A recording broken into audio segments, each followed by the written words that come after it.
Hi hello నమస్తే welcome to Vihari politics. Super star Mahesh Babu మరియు S S రాజమౌళితో వస్తున్న సినిమా ఇండియన్ బాక్స్ ఆఫీస్ నుంచి ఒక్క రోజులోనే 500 కోట్ల గ్రాస్ ని దాటే సత్తా ఏదైనా ఉంది అంటే ఈ రాబోయే సినిమాకి అనే ప్రశ్నకి ఖచ్చితంగా దీనిలో సమాధానం ఉంటుందని అన్నారు. రాజమౌళికి ఉన్న ఫేమ్ కి తగ్గట్టుగా మహేష్ బాబుకి ఉన్న సాలిడ్ కటౌట్ తో ఈ మార్క్ ని ఈజీగా తీశారు అని చెప్పుకొచ్చారు.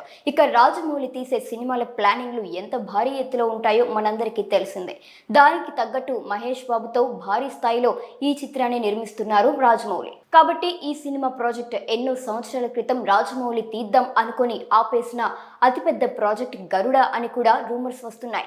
అయితే ఇండియన్ సినిమా దగ్గర చాలా చిత్రాలు ఎక్కువ బడ్జెట్ తో తెరకెక్కాయి, కానీ 1000 కోట్ల బడ్జెట్ ని అందుకోలేకపోయాయి. కాబట్టి ఇప్పుడు ఆ మార్క్ ని అందుకోనున్న మొదటి తెలుగు సినిమా భారతీయ సినిమా కూడా అదే అంటూ టాక్ ఉంది. ఇప్పుడు మరో బిగ్గెస్ట్ ఎడిక్షన్ ఏంటి అంటే వరల్డ్ లోనే మంచి పాపులర్ అయినటువంటి దిగ్గజ ఓటీటీ సంస్థ కూడా ఈ చిత్రానికి నిర్మాతలో భాగంగా కానున్నట్లు సినీ వర్గాలు చెప్పుకొచ్చాయి.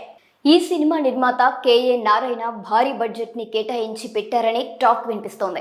మరి ఓటీటీ సంస్థ కూడా రాజమౌళి విషయంలో మంచి ఆసక్తిని చూపిస్తున్న విషయం నెట్ఫ్లిక్స్ వారే చెప్తున్నారు. దీంతో నిర్మాత కూడా ఎలాగో భారీగా తగ్గించారు. అలాగే ప్రపోజల్ కి మేకర్స్ కూడా చెప్తారో లేదో అనే విషయాన్ని క్లారిటీగా రాలేదు. ఇంకా ప్రస్తుతం మహేష్ బాబుతో సినిమా కూడా ప్రొడక్షన్ లో భాగం అవుతూ ఓటీటీ డీల్ కూడా తమకే ఇస్తే హెల్ప్ అవుతున్నట్లు తెలుస్తుంది. ఇక నెట్ఫ్లిక్స్ వారు మాత్రం రాజమౌళి తీస్తున్న ఈ గ్లోబల్ ఫినామినా RRR తో భారీ లాభాలు అలాగే రీచ్ ని కూడా పొందారు.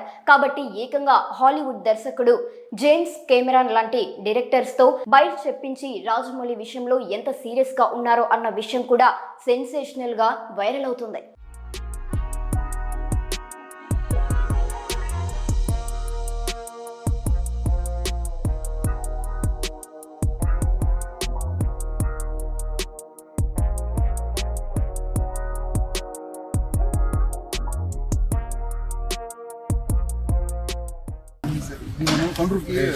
ఒక క్యారవన్ చేసి ఒక బెడ్ వేస్తున్నారు.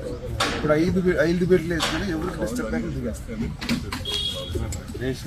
తర్వాత మనం ట్రావెలింగ్ చేసేటప్పుడు రేషన్ ఉంటాయి కదా, దగ్గర అవుతున్నప్పుడు దూరం వేసుకోవచ్చు. పుల్లీస్ యాడ్ చేసుకుని రెండు పుల్లీస్ 5 పుల్లీలు పెట్టుకోవచ్చు.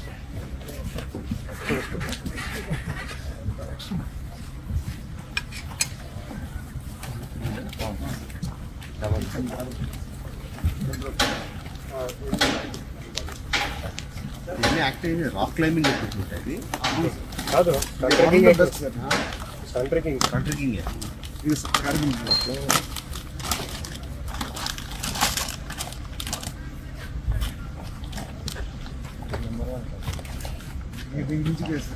ఆటోలో రొటేట్ అనిపిస్తుంది.